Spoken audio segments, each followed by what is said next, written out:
Hello everyone, আশা করি সবাই ভালো আছেন। আজকের ভিডিওতে আইএলটিএস প্রিপারেশনের ইম্পর্ট্যান্ট গ্রামার অথবা ইন জেনারেল কিভাবে গ্রামার সহজে শেখা যায় এবং কি কি গ্রামার ইম্পর্ট্যান্ট এসব বিষয়ে ডিসকাস করব। চলুন তাহলে শুরু করা যাক।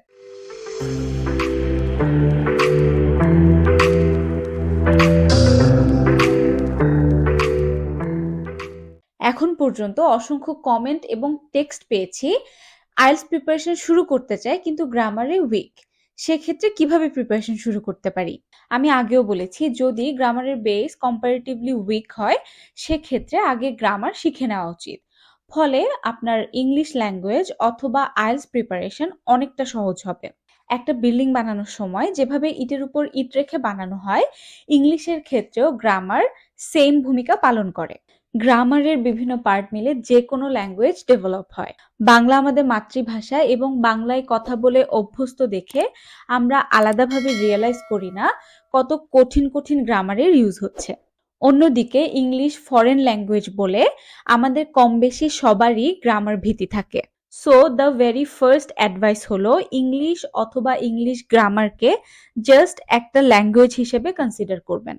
এই ল্যাঙ্গুয়েজ অথবা ভাষার মেইন কাজ কি? আমাদের মনের ভাব অন্যের কাছে পৌঁছানো, তাই তো? অর্থাৎ সিম্পলি যারা বাংলায় কথা বলে তাদের জন্য বাংলা এবং যারা ইংলিশে কথা বলে তাদের জন্য ইংলিশ। আমরা সবাই জানি ইংলিশ একটি ইন্টারন্যাশনাল এবং সব থেকে বেশি ইউজ হয় এমন ল্যাঙ্গুয়েজ। সো আমার মতে আইএলটিএস দিন অথবা না দিন সবারই উচিত এই ল্যাঙ্গুয়েজ জানা এবং শেখা। আর প্র্যাকটিক্যালি চিন্তা করুন, এত ইম্পর্ট্যান্ট একটি ইন্টারন্যাশনাল ল্যাঙ্গুয়েজ স্কিপ করে আমরা কিভাবে ওয়ার্ল্ড ওয়াইড এত এত চ্যালেঞ্জ ফেস করব। এখন আসি কি কি গ্রামার না শিখলেই নয় অথবা আইএলটিএস প্রিপারেশনের জন্য ইম্পর্ট্যান্ট গ্রামার কোনগুলো। প্রথম যে গ্রামারটি শেখা খুব ইম্পর্ট্যান্ট তা হলো বিভিন্ন সেন্টেন্স এবং সেন্টেন্স স্ট্রাকচার। আমি জানি অনেকেই হয়তো বলবেন এ তো আমরা সবাই পারি, কিন্তু যারা এই সম্পর্কে কিছুটা কম জানেন আমি তাদের কথা বলছি। আমাদের অনেকেই কনফিউজড হই অক্সিলারি ভার্ব সেন্টেন্সের কোন জায়গায় বসবে অথবা কোয়েশ্চেন টাইপ সেন্টেন্সে ভার্ব, অক্সিলারি ভার্ব ইত্যাদি কিভাবে প্লেস করব। এই সেন্টেন্স স্ট্রাকচারের সাথে রিলেটেড আরেকটি ইম্পর্ট্যান্ট গ্রামার হলো টেন্স। টেন্স খুব ইম্পর্ট্যান্ট একটি পার্ট। এটি সেন্টেন্স স্ট্রাকচারের সাথে রিলেটেড কারণ টেন্সের উপর ভার্বের ফর্ম, অক্সিলারি ভার্ব, জেরান্ড অর্থাৎ ভার্বের সাথে আইএনজি যোগ করা ইত্যাদি ডিপেন্ড করে। সো বেসিকলি টেন্সের উপর ডিপেন্ড করে সেন্টেন্স স্ট্রাকচার চেঞ্জ হয়। ফর এক্সাম্পল, আই রিড, এই সেন্টেন্সটি এখন প্রেজেন্ট ইনডিফিনিট টেন্সে আছে। এই সেন্টেন্সকে যদি আমি প্রেজেন্ট কন্টিনিউয়াস টেন্সে বলতে চাই তাহলে হবে আই এম রিডিং। এখানে এম অক্সিলারি ভার্ব, রিডের সাথে আইএনজি যুক্ত হয়ে রিডিং হলো। আবার আই সাবজেক্টের জায়গায় হি অথবা শি হলে অক্সিলারি ভার্ব ইজ হবে, অর্থাৎ he or she is reading. So এভাবে টেন্সের উপর ডিপেন্ড করে সেন্টেন্স স্ট্রাকচার বিভিন্নভাবে চেঞ্জ হচ্ছে।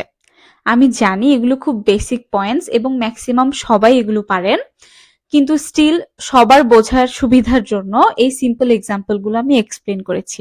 নেক্সট ইম্পর্টেন্ট গ্রামার হলো পার্টস অফ স্পিচ, অর্থাৎ এক একটা সেন্টেন্স অথবা স্পিচে যেই ওয়ার্ডগুলো ইউজ করা হয় সেই ওয়ার্ডগুলোর কাজের উপর ডিপেন্ড করে সেন্টেন্সের এই পার্টগুলোকে বিভিন্ন ভাগে, for example noun, pronoun, preposition, adjective, adverb ইত্যাদি ভাগে ভাগ করা হয়।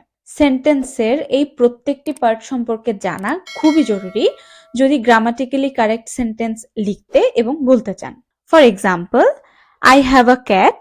She lives in Bangladesh with my mother. My cat is small and very moody. She hides herself under the table to make us looking for her.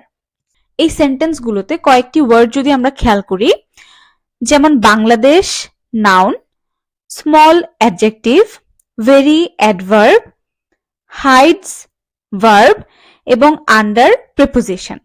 So এখানে খেয়াল করুন আমি আমার বিড়াল সম্পর্কে বলতে গিয়ে noun, verb, adverb, adjective, preposition ইত্যাদি সব ইউজ করেছি এবং এই সবগুলো পার্ট মিলেই বিভিন্ন সেন্টেন্সগুলো ফর্ম হয়েছে। In short, parts of speech সম্পর্কে ক্লিয়ার এবং প্রপার আইডিয়া থাকলে কারেক্ট সেন্টেন্স ফর্ম করতে সহজ হবে।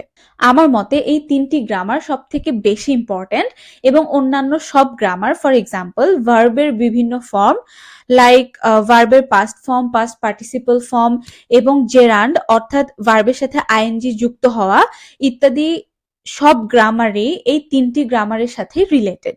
এজন্য আমি রেকমেন্ড করব সেন্টেন্স এবং সেন্টেন্স স্ট্রাকচার, টেন্স এবং পার্টস অফ স্পিচ এই 3টি টপিক দিয়ে আপনার গ্রামার প্রিপারেশন শুরু করুন। এখন আসি কোন ওয়েতে গ্রামার পড়া অথবা প্র্যাকটিস করা উচিত।